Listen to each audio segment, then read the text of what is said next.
কবে আমি তোমার হব অভয় পদে পড়ে রব কব মুখে তোমার কোনো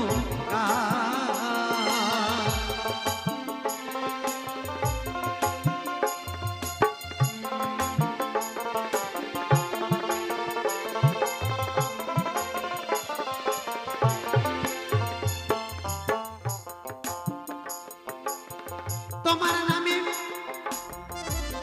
আমার নয়ন পথে